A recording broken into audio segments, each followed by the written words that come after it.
somewhere around Barstow, on the edge of the desert, when the drugs began to take hold. You're either in or you're out. Right now. I want to gamble.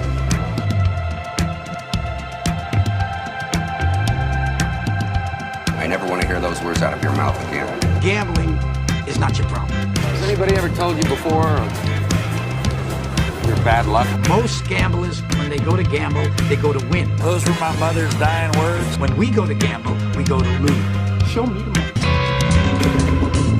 Let's get out of here, man. Show you the money. Honestly, like, let's just go. Let's go to Vegas.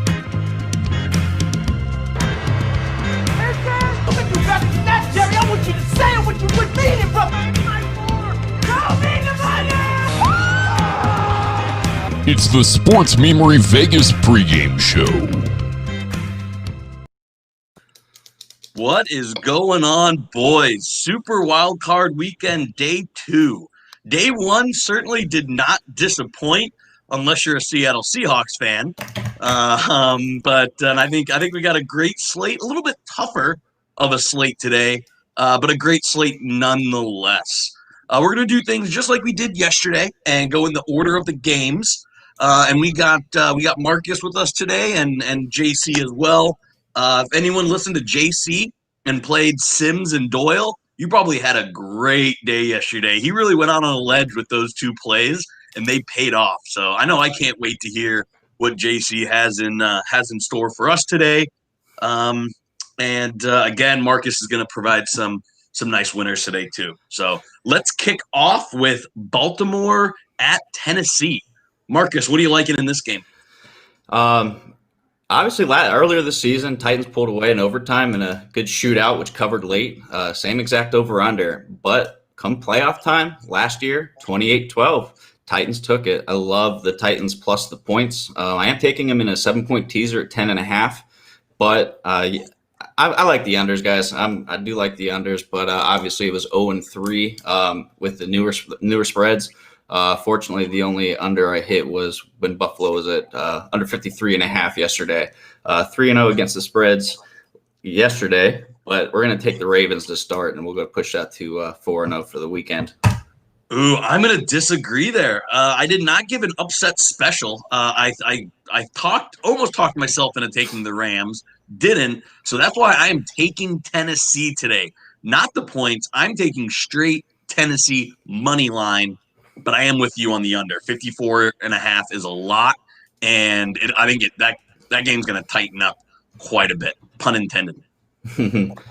Well, that would mean that you agree with me, so we'll agree that Titans cover, but I like them to win. I think Baltimore is going to struggle again. Jackson can't throw, but no. we got some good daily plays, though. We're expecting some points and some good value plays out there. What do you got for us today, JC?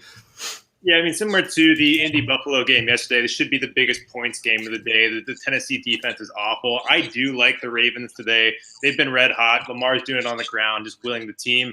Also, Marquise Brown and J.K. Dobbins both have 6 touchdowns in their last 6 starts. But an interesting guy on that side of the ball is Gus Edwards, who's at 4,400 compared to Dobbins' 6,600. And he has 27 carries to Dobbins' 24. Now, the big names on the other side of the ball at the Titans, the last matchup, A.J. Brown had 4 receptions, 87 yards, a touchdown. Henry went 28 carries for 133 and a touchdown. Jonnu Smith also had a touchdown. He's at 3,200. But a guy I like today at a good money option is Corey Davis. He had 11 targets last week, a bunch of drops, but in the last matchup, he had 113 yards and a touchdown as well, getting the worst corner from Baltimore. I think he has a nice slot today. Yeah, Corey Davis at 4,800 is great value. I think Jonnu Smith would be my value play out of all the games. I mean, 3,200 is low. And I also think Hollywood Brown there at 5,400, like you mentioned, is pretty good. But I think the question everyone's thinking, do you spend the money on Henry, JC? It depends. And so let's go with Gus Edwards. If you're going to go high on Henry, you need to find a value back or another value guy in there. You probably want to go Gus Edwards over like a J.K. Dobbins as well. He is expensive. He's in about half of my lineups. I think about him the same way I thought about Jonathan Taylor yesterday. He has a low floor. If Baltimore gets up, they're going to pull him. And that's not always what you want for DFS, so it could go either way. Yeah. For sure. Yeah, I'm actually glad that you are big on Jonnu Smith today. Obviously, there's good value, but I'm riding him for first touchdown. It's still one of my favorite bets ever. Low risk, high reward if you put a nice round robin in. But no, Steelers are going to win today, Ryan, and we're going to tell you why later. But yeah, Jonnu Smith first touchdown today. I think 12-1. I think is the odds for him. That's really nice. Speaking of plus money and Lamar can't throw.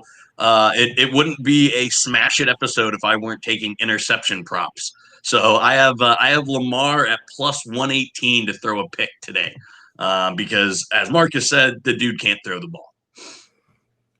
Well, that'll bring us into game 2, right? The Bears, the 8-8 Bears, traveling into New Orleans, who I still think is one of the most complete teams.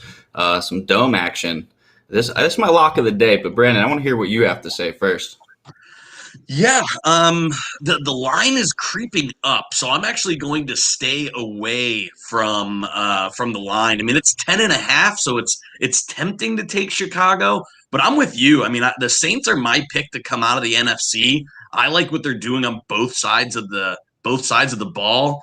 I'm actually taking unders, and not just the total points. I'm also taking unders and a whole bunch of player props. I have David Montgomery under 62.5 yards rushing, and I have Breeze under 268 passing yards. What do you got for us, JC? Some players. Slant Boy's coming back, but I think it's going to be a tight end day. Kamara's going to have some high prices.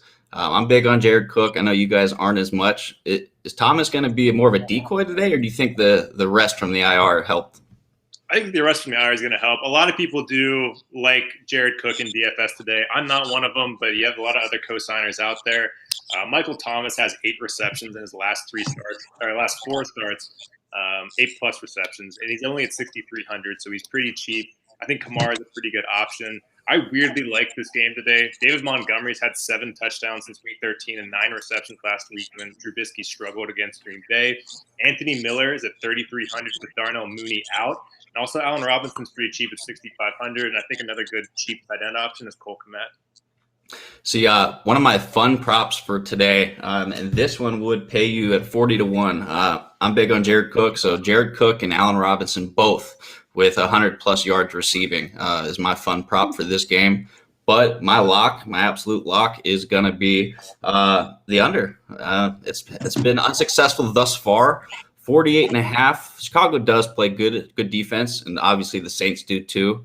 So you can write that one down, put some money in your pocket. We're looking at probably a 27-13, 27-17 game, which gives you plenty of breathing room. First touchdowns here. I was torn between 2 guys, Jared Cook and Slant Boy, so I'm taking both. Michael Thomas has really good value. I'm going to bank on him being healthy enough. One interesting DFS play today who kind of caught my eye. Obviously, the Bears are going to have to send some attention Michael Thomas's way. Emmanuel Sanders, what's the scoop on him today? I love him. So I guess you got to look at target distribution. It's going to be a tough defensive game against the Bears. So if you like Slant Boy, if you like Cook, I don't know that you can like Emmanuel Sanders as well. There's just not going to be that much to go around. I think the New Orleans offense is going to be slower. The Bears are going to have a tough time going against the New Orleans offense as well. So you got to just figure out who's going to have the offensive share. Yes, yeah, I just like Michael Thomas possibly at first touchdown only. I think he'll have a limited day, but I like Jared Cook to be the best receiver of the day. If you're looking for a little bit of a prop, what I like is Kamara total yards at 102.5, rushing and receiving. I think that's a pretty good play. I think we see some creative things. It seems like the Saints always have a couple trick plays or something up their sleeves that could free up Kamara. Right on. Any other good plays for the viewers today, boys, in this game? Or are we going to go to the game of the weekend? Let's move on to what we all want to talk about, the COVID Browns. All right. Obviously, Pittsburgh just lost to Cleveland with their second string team out there. Pittsburgh's a 6-point favorite at home, over under 47.5. I have to love the under. Division games are always interesting, but you got to lock in the Steelers' money line. I think they're right around minus 230, so you are paying a little juice. But I actually do like them to cover today. Obviously, it's going to come down to some play calling, but, hey, hopefully they got that fire back. Yeah, absolutely. I mean, I think I'm with you again. A pretty similar theme here. We're going under, which I have a nice little underplay for us here after when we wrap up. But yeah, I think it's a really good line. So again, I mean, if you want to add Steelers money line to a parlay, that could be a play. But I'm staying away from the spread and hammering the under because for all the reasons you said, division games are always just super close.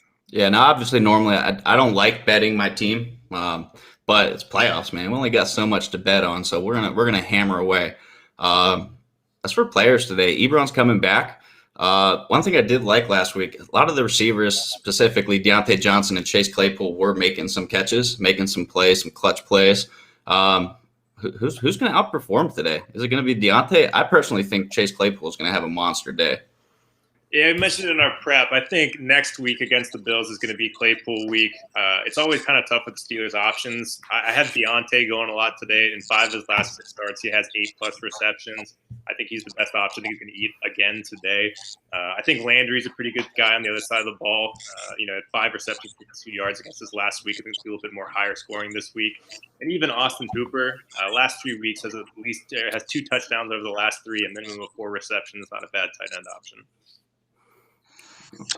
This is one of my favorite props to go today is Browns' first score being a field goal. Us Steeler fans know that Randy Fichtner cannot schedule a first quarter drive for the life of him, but I also think that Steelers defense steps up. So first score Browns field goal at plus 420 at a 5-1 payout. That almost seems like a book it bet right there. Yeah, you have to. That's great value. And since you brought up the Steelers defense, I am going to give you guys one bold, fun play for the day. And here's a bold statement. It's going to be 2 defensive touchdowns today. One will be in the New Orleans game and one will be in the Pittsburgh game. So we'll shoot for the stars, but I'm confident in some defensive plays today. Yeah, so again, I was looking at I didn't hit yesterday with Jalen Ramsey, but I'm kind of fallen in love with these defensive interceptions. Do we like Minka or Mike Hilton to make a play today? Minka's paying out 5-1 and Hilton's paying out 7-1 to get an interception. Yeah, I mean, you have to imagine Baker's going to throw at least one pick. Yep. So if you're going to pick and choose, I'm taking the ball hawk in center field. Yep. But I just love big play Mike. Mike Hilton's, I got a man crush on that man. How can you not? For sure. All right, guys. You guys ready for the day? Is everyone ready to make some money today? Dude, I'm so pumped. Again, 10 hours. I almost got couch sores from watching the games yesterday. Can't wait to have that again today. Now, obviously, we're doing NFL 99.9% of the time, but we have one pretty big, important game tomorrow. So here's going to be your point 01. Alabama, Ohio State. Bama's 8.5-point favorite, over 75.5. There's a lot of first-round picks coming out of that game. You guys know I got a man crush on Justin Fields, but I also love pretty much everyone in Alabama, hoping that Pittsburgh drafts a few of them next year. Could you guys imagine how great of a week it would be in Ohio State history to win a national championship and Jim Harbaugh get re-signed in the same week? It's like a second Christmas. It's almost like a second Christmas. All right. Before we wrap up, who do you guys got tomorrow? I like Ohio State to cover, and I like the over. That parlay pays out about 4-1. It's plus 290. So I'm taking Ohio State to cover, so I'm taking the 9 points and 75.5 because I think this is going to be an absolute track meet. Who's taking it tomorrow, JC?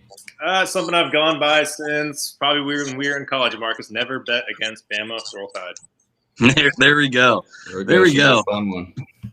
There we go. I got one more NFL play that I like today. My parlay didn't hit yesterday because I took Seattle money line. But today I'm taking all of the unders. If you parlay all of the unders, it pays out plus 593. So almost 7-1 if you parlay those 3. You know, yesterday was tons of points, a lot of fun. I think we see a lot of playoff smash mouth football today. And I'm here for it. Absolutely. All right, let's enjoy. I'll talk to you guys later on. All right, see ya.